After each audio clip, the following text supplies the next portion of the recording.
أنا شريف الأنصاري. قررت أكتب مذكرات يوميا لأن حصل لي مشكلة كبيرة قوي في حياتي. من وقتها وأنا قررت أكتب كل حاجة حصلت وبتحصل، لأن في يوم من الأيام في اللي هيهمه إنه يعرف كل حاجة وبالتفصيل. أبويا كان اسمه محمود الأنصاري، مهندس معماري. كنا عايشين في شقة كويسة قوي في الدقي، يعني مرتاحين ماديا، وأنا كنت كل حاجة في حياته، هو وأمي أسرية. لحد ما بقى عندي 3 سنين وماما خلفت بنت زي القمر، سميتها هناء. وقتها ما كنتش عارف يعني ايه ماما خلفت، ولا يعني ايه بقى عندي اخت. انت عارف يا شريف يعني ايه يبقى عندك اخت؟ لا. مش مشكلة، المهم دلوقتي تعرف ان اختك هناء بتحبك قوي، جابت لك معاها الهدية الحلوة دي.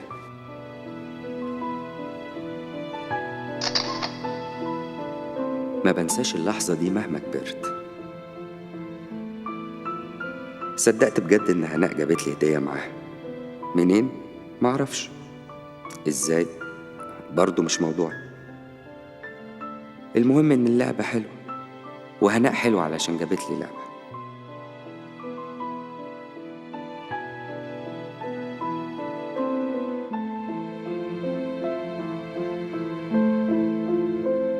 عشنا حياة سعيدة جدا، شكل حقيقي لمعنى كلمة أسرة.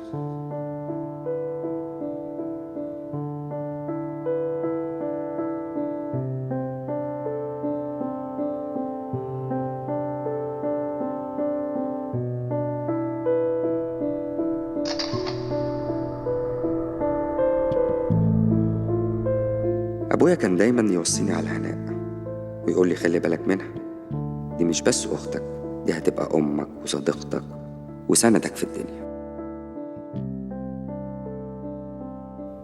وكان يقول لأختي هناء لازم تحطي أخوك شريف في عينك، ده هيبقى أبوكي وصديقك، وهو دايما اللي هيحميكي ويساعدك في أي مشكلة تواجهك.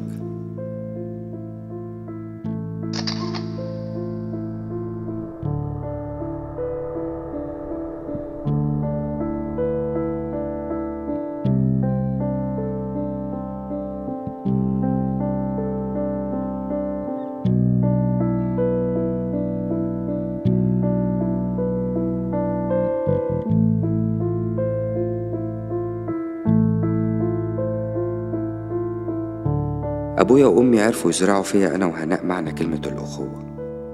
اتربينا على كده، كنا دايما نساند بعض حتى في المذاكرة. أنا ذاكرت كل مناهج سنين الدراسة مرتين، مرة ليا ومرة ليها. أبويا وأمي كانوا فرحانين بينا قوي.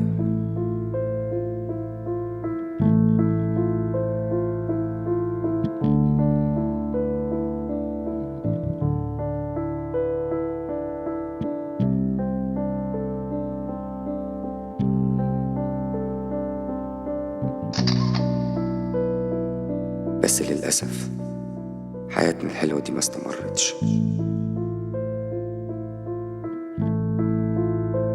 بابا وماما عملوا حادثة وتوفوا، وبقيت أنا وهناء عايشين لوحدينا. كنت أنا لسه مخلص كلية هندسة. بابا كان دايما حاسس إنه هيسيبني بدري، علشان كده أمن على حياته هو وماما بمبلغ تأمين كبير، ومنه عملنا مشروع الكافيه وسميناه هناء وشريف.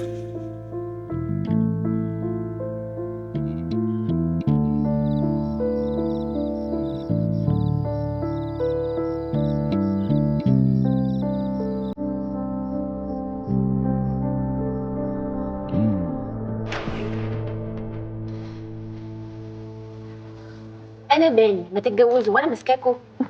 وبعدين بقى انا نفسي اشوف عيال شريف. اصل انت مش فاهمه، عيال شريف دول هيبقوا عيالي انا. بصي انت لازم تنتهزي فرصه ان انا فاضيه دلوقتي وهشيل عنك، يعني جيب لنا توأمين 3 كده يعني. لا الحقيقة أنا وشريف اتفقنا إن إحنا مش هنتجوز قبلك، وده قرارنا متمسكة بيه. يبقى انت دبستي نفسك بنفسك، انا ماليش دعوه. يا حبيبتي، ما انت كل الأرسان اللي بتقدموا لك انت بترفضيها. كمان فيهم ناس محترمه وكويسه. قرار الجواز ده قرار صعب جدا، وبصراحه بقى انا مش قده. لازم ابقى متاكده ان الراجل ده هكمل معاه حياتي. انا مش هتجوز بقى واتطلق، والجو ده انا ماليش فيه. ده احمد. يا ابو حميد انت فين؟ قاعدين من بدري مستنيين. ايه رايك في احمد؟ والله محترم، وبحس انه معجب بيكي. انت عايزه تلزقي لي اي جوازه وخلاص. لا والله العظيم، احمد مهندس وابن ناس ومحترم. يعني احمد مش وحش. وحش ولا مش وحش لنفسه، انا اصلا ما اعرفوش، انا يا دوبك بشوفه كده في المناسبات. بعدين بتتكلمي على اساس ان هو اتقدم لي، يعني مفيش موضوع نتكلم فيه على فكره. يا ستي المهم انك شايفاه حد كويس. ايوه يلا يلا يلا. هو ايه ده اللي كويس؟ ايه؟ هو ايه ده اللي كويس؟ الجو تحفه قوي النهارده. الجو جميل. الجو حلو النهارده فعلا. ابو حميد. مساء الفل. كل ازيكم عاملين ايه؟ تمام كله تمام. ما شاء الله يا سيدي. ايه يا عم الكافيه الجامد ده؟ الله اكبر، حلو قوي. ياما اتحايلت عليك علشان تيجي. اديني جيت يا سيدي، بس ما شاء الله والله بجد تحفه. هو حلو بس مكانه اللي صعب. المهندسين بقت زحمه قوي. نفسي كده المكان ده كله يتنقل زي ما هو على الشيخ زايد مثلا. انا بصراحه عمري ما تخيلت نفسي بره المهندسين او الزمالك توبي. يعني بشوف الموضوع ده صعب قوي. يا عم لا صعب ولا حاجه، كل حاجه بتيجي بالتعود. على فكره انا جعان، اكل هنا حلو ولا ايه؟ لا احنا اكلنا كله حلو، بس الفيليه هنا يجنن. طب تمام نشوف ويتر بقى ولا حاجه. بس انت ما قلتيش رايك صحيح؟ في ايه؟ يعني في حكايه نقل الحياه من هنا لاكتوبر او التجمع. بص، هو انا بحب بيتنا قوي، بس لو شريف شايف غير كده انا ما عنديش مشكله خالص. بس اللي يشوفه شريف برضه. تمام. طب ايه بقى، احنا مش متجمعين عشان نلعب بولت استيميشن ولا ايه؟ طب يا عم لما ناكل بس الاول. مفجوع قوي يعني. انا لا والله انا بس اقصد يعني نجرب كده نشوف اكلكم حلو ولا لا. سوري انا بهزر معاك. عادي والله خالص مفيش حاجه. اوعى تكون زعلت. لا خالص، انا حتى شايف ان احنا صح. نلعب وبعدين ناكل عشان حتى ما نتكش يعني.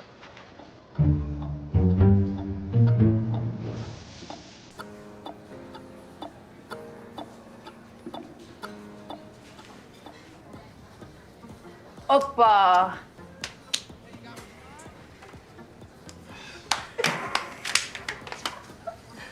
كده بقى يا جماعه تبقى هناء الكينج وايمان سب كينج واحمد سب كوز، وانتوا عارفين طبعا في الاخر انا كوز.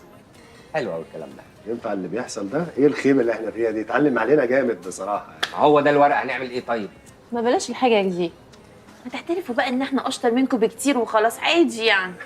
انتوا على راسنا من فوق طبعا. انا مستعده اعمل كده جدا، بس انت عارف هناء بالنسبه لشريف ايه. وبعدين انت صاحبه، يعني المفروض تبقى عارف مشاعرك ناحيتها. طيب اقول لك ايه، شريف جاي اهو، خلاص انا هقفل دلوقتي، يلا باي. ايه تكلمي مين؟ هقول لك. طب ما تقولي. هقول. ايه رايك في احمد؟ احمد المصري؟ اه. عايز تقدم الهناء ولا ايه؟ انت عرفت ازاي؟ يا بنتي عيب، انا مش صغير. انا اعرف احمد من زمان قوي، من ايام الكليه، فاهمه كويس. طيب ايه رايك؟ اظن يعني راجل زي الفل، ابن ناس ومعاه فلوس، وكمان هيتجنن على هناء. ايه هيتجنن على هناء دي؟ تختاري الفاظك شويه يا مان، دي اختي برضه.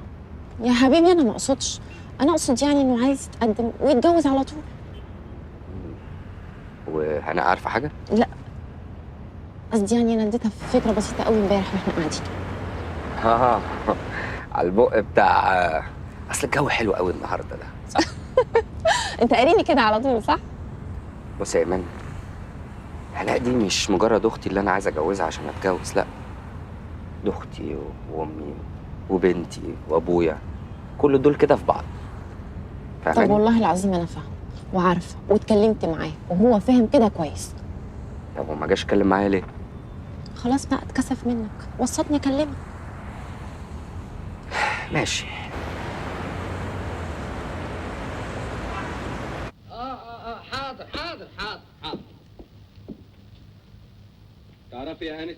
ليه؟ على فكرة أحمد عدى عليا النهاردة في الكافيه، لقيت وشه مخطوف كده، فبقول له مالك؟ لقيته بيقول لي أنا عايز أخطب هناء. إيه الرياكشن الغريب ده؟ أنت كنت عارفة إنه جاي ولا إيه؟ لا طبعا. اصل ايمان كانت لمحت لي فقلت اكيد بقى هو كان قايلها وهي ما قالتليش. طب وأنت إيه رأيك؟ انا ما اعرفش احمد، يعني كل علاقتي بيه على قد الخروجات وبولات الاستيميشن اللي احنا بنلعبها. انت بقى اللي تقول لي يا شريف. هو بصراحة ابن حلال وأهله ناس كويسة، وما شاء الله دلوقتي بيفتح شركة مقاولات كبيرة. ايوه بس اصل انا يا شريف عايزه لما اتجوز حد يبقى شخصيته قريبه قوي من شخصيتك. صعب يا بنتي، مش هتلاقي. انت بتهزر يا شريف، انا بتكلم بجد على فكره. ايوه طبعا مفيش حد زيك، عشان كده بقول لك عايزه حد يبقى شخصيته قريبه من شخصيتك. بصي يا حبيبتي، هو يعني أحمد صاحبي وحبيبي من زمان بس ما أقدرش أحكم عليه لوحدي. بس كل اللي أقدر أقوله لك إن ما عنديش أي اعتراض عليه. ما عندكش عليه اي اعتراضات؟ ولا عايز تخلص مني بقى عشان تتجوز ايمان؟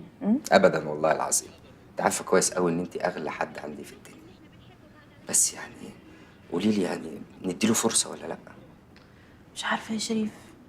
بص انا على فكره ما عنديش اي مشكله مع احمد كاحمد، انا عندي مشكله بس فكره الجواز عامه. إيه مالها؟ دايما الاخوات لما بيتجوزوا بيبعدوا عن بعض، وكل واحد كده بيبقى ليه حياه مع نفسه، وانا بصراحه ما اقدرش استحمل ان ده يحصل ما بيننا. نفسي يا شريف كده انا وانت نسكن قدام بعض جنب بعض، ينفع؟ أكيد طبعا، هو ده اللي أنا عامل حسابي عليه أصلا. بس المهم يعني أقول له يجي يقرا الفاتحة.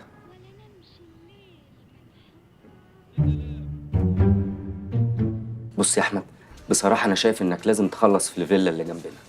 احمد انت مش فاهم الموضوع هيفرق معايا ازاي لما تبقى فيلتي جنب فيلة شريف، اصلا ما ينفعش غير كده. انا رحت شفت الفيلا حبيبتي، الفيلا كبيره علينا قوي، وبالتالي سعرها عالي قوي. ايوه بكام يعني؟ يعني ضعف سعر فيلا شريف. لا مش قوي كده يا أحمد، ما تبالغش برضه. الفيلا دي اللي دفع فيها ضعف اي فيلا تانية. ما هو مش معقول يبقى في فرصه ان انا اسكن جنب شريف واروح اسكن في اي مكان تاني حتى لو كان قصر. تمام يا حبيبتي تمام، بس على فكره بقى انا لقيت فيلا هايله في الشارع اللي ورا الشارع اللي فيه فيلا شريف، وبيننا وبينه 5 دقايق بس، وتحفه تحفه بجد يعني. طب ما دي حلوه يا جماعه طالما في نفس المنطقه يعني. حلوه ايه يا ايمان انت كمان؟ ما دام انا هقوم كده كده والبس واعدي شوارع وانزل عشان اوصل لبيت شريف، يبقى هي بقى اروح اسكن في اي حته تانية وخلاص يا جماعه. أحمد خلص في الفيلا دي بقى، مش مهم حتى لو غالية شوية، المهم سعادة هناء يا أخي. بالسعر ده يا شريف يعني؟ والله بقى أنت حر، دي حاجة ترجع لك.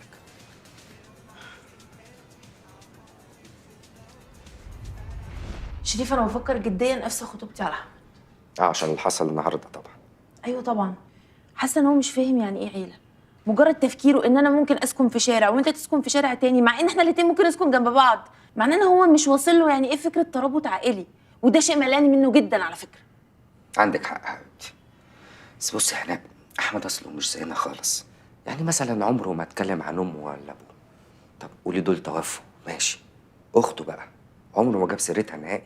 غريبة برضه شوية، يعني مش فاهم ازاي 2 اخوات مالهمش علاقة ببعض كده. صح، واللي ملوش خير في اخته اللي من لحمه ودمه عمره ما هيكون ليه خير في مراته. صح؟ صحيح. شيء طبيعي. ايه يا جماعه الكلام ده؟ انا بصراحه شايفه ان الراجل متعاون جدا، يعني من الاخر هو راح لهناء وقال لها انه عايز يشتري لها الفيلا اللي هي عايزاها، يعني بيحاول يرضيكم. الموضوع مش ان هو بيحاول يرضينا، الفكرة فهو مقتنع باللي بيعمله ولا لأ. ولا بيعمل كده عشان الجوازه تمشي وخلاص؟ ده مؤشر خطير جدا على فكره. طبعا. لا والله مش عارفه، يعني انتوا ادرى.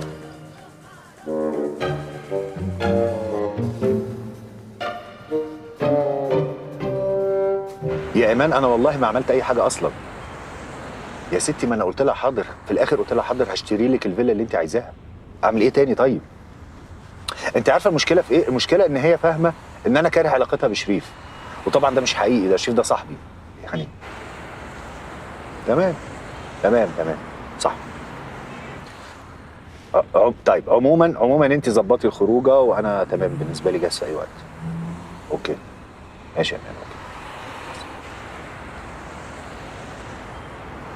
بس يا سيدي، ومن ساعتها بقى الاخت دي ما بتنامش الا لما ارجع البيت وتلاقيني نايم في الاوضه اللي جنبها. يعني بجد معقوله انت بتخافي تنامي لوحدك فعلا يا علاء؟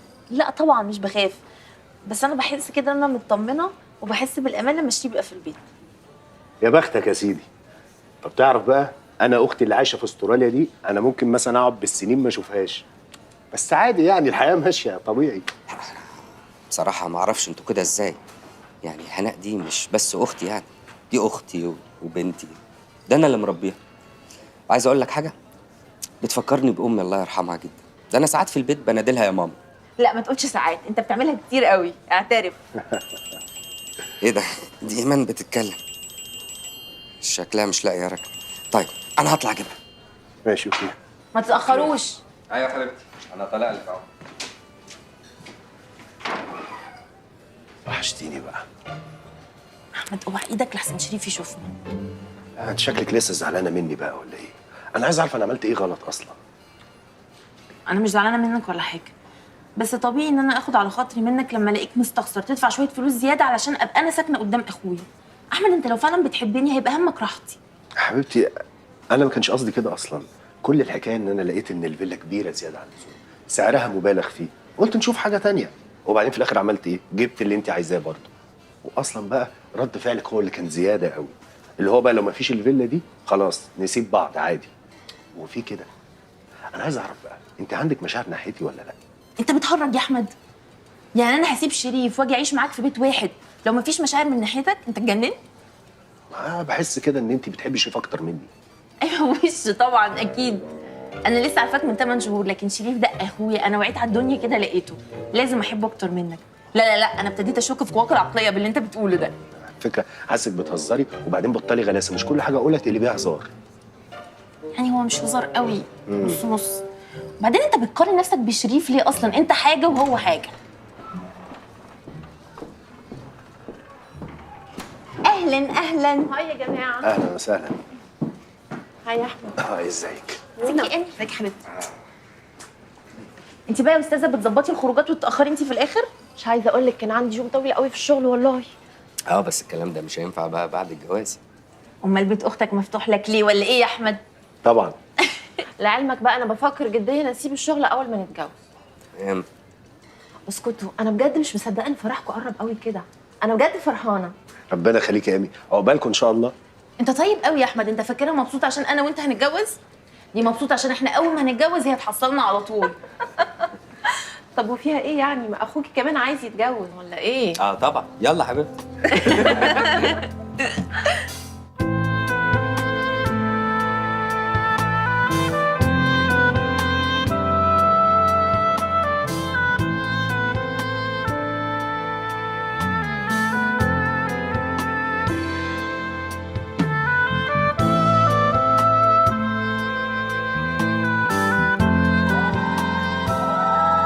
واتكتب كتاب أحمد وهناء، وأنا بصراحة كنت في حالة مش قادر أفهمها، مشاعر متناقضة. على قد ما أنا مبسوط إن هناء بتتجوز، لكن في نفس الوقت مستغرب. بقى أنا بإيدي وإرادتي ببعد عني حتة مني، أختي وبنتي. إحساس صعب أوي.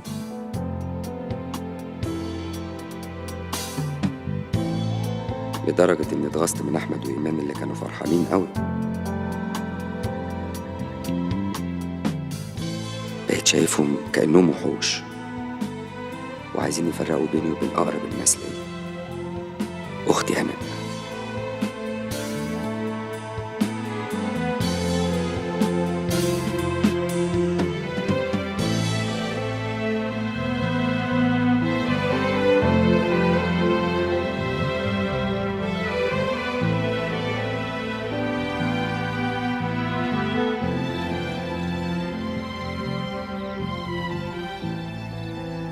ايه رأيك بقى في الصورة المسخرة دي؟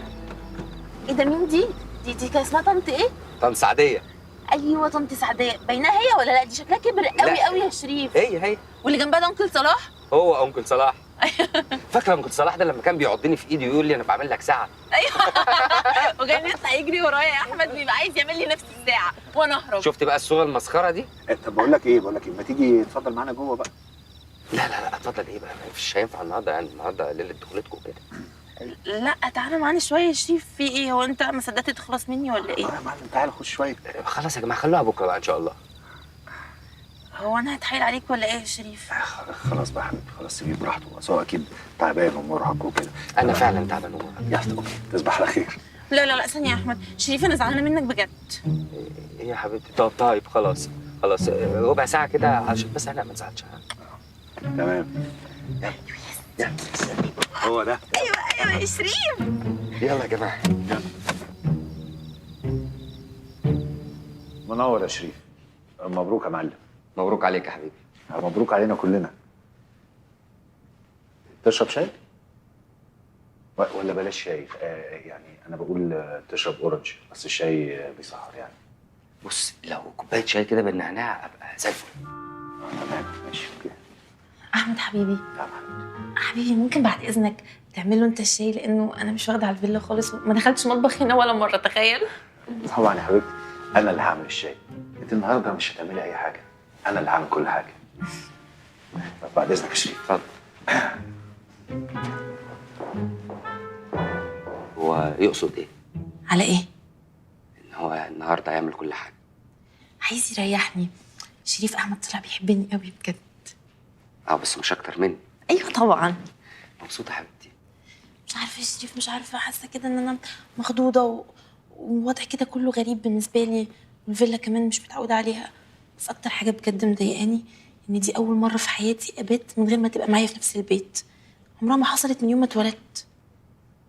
بقول لك ايه رايك لو تسهر معانا النهارده؟ لا اسهر فين بس؟ صح يا شباب، النهارده ليله دخلتكم بايخ قوي بصراحه. ما يصحش صح؟ طبعا ما يصحش، الا لو هو عرض يعني. ايوه طب انا ممكن اقول لاحمد يقول لك. لا طبعا ما تقولوش، ما ينفعش، لازم تيجي منه هو شخصيا. وبيني وبينك حتى لو جت منه هيبقى برضه شكلها بايخ، مش صح. صح. المهم بقول لك يا حبيبتي، لو زعلك او ضايقك او اي حاجه قولي لي. ايوه طبعا، وش هو انا ليا من غيرك؟ الشاي. تسلم ايدك يا ابو حميد، ربنا يخليك. بالهنا. طب انا هقوم بس ثانيه واحده وارجع على طول. اتفضل. اتفضلي يا حبيبي.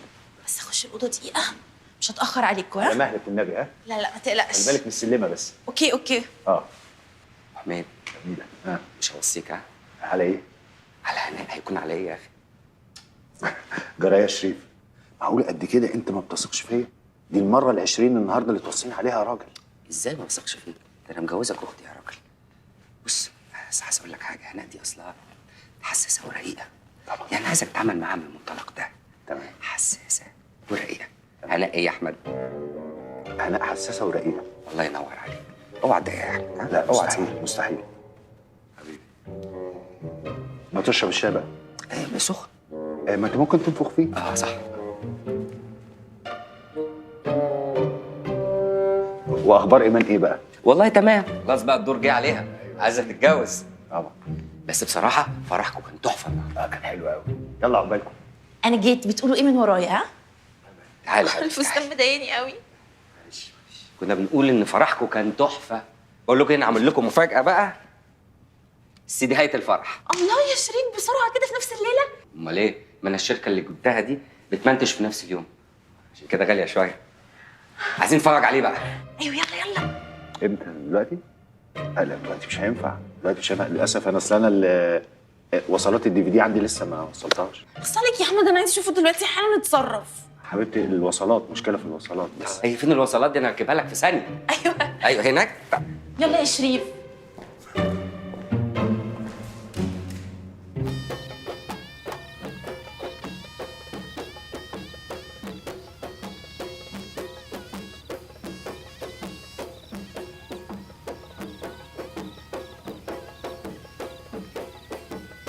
بنت أميرة بنت خالة ماما كبرت قوي.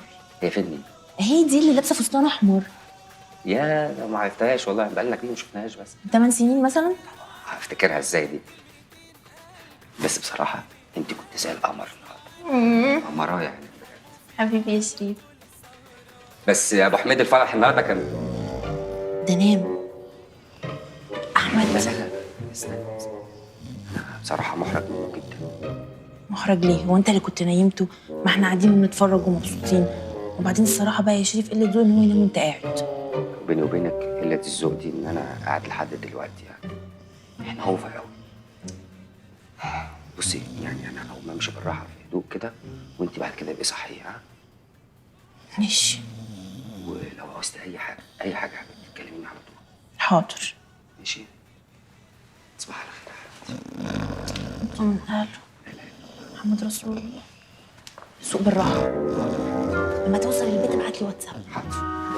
وانت حاولي ابعتي لي واتساب قبل ما تنامي. طيب يلا ماشي. باي باي يا حبيبتي. باي يا شريف.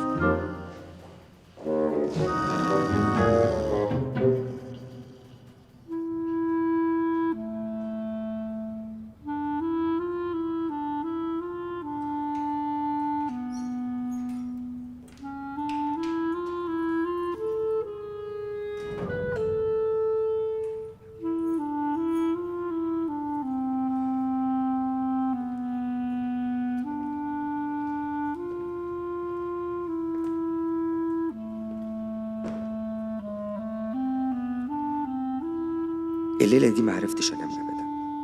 كنت قلقان جدا على هناء ودعيت ربنا إن أحمد يتعامل معاها بما يرضي الله وما يزعلهاش أبدا.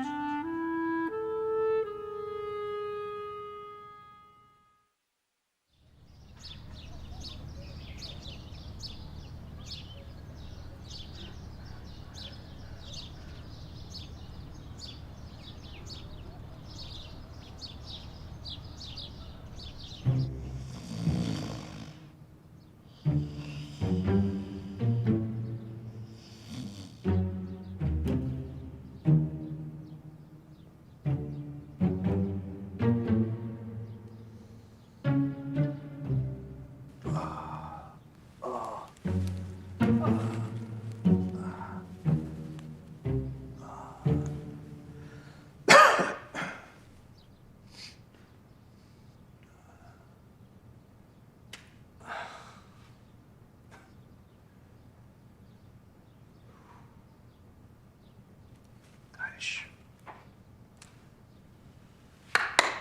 تتعوض.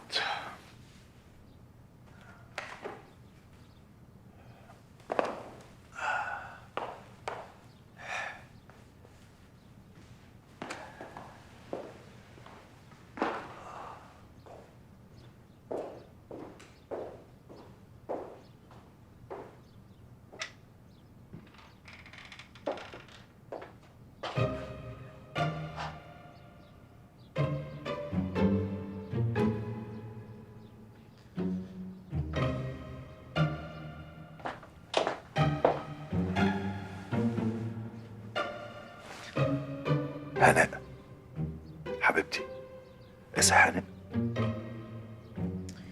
مش قادره اقوم يا شريف بقى سيبني نايمه والنبي. شريف ايه يا حبيبتي؟ انا احمد. ركزي. احمد. ايوه. الساعه كام؟ الساعه 11. 11 الصبح. الصبح طبعا. بقى معقوله يا حبيبتي تسيبيني كده نايم على الكنبه بره وما تصحينيش؟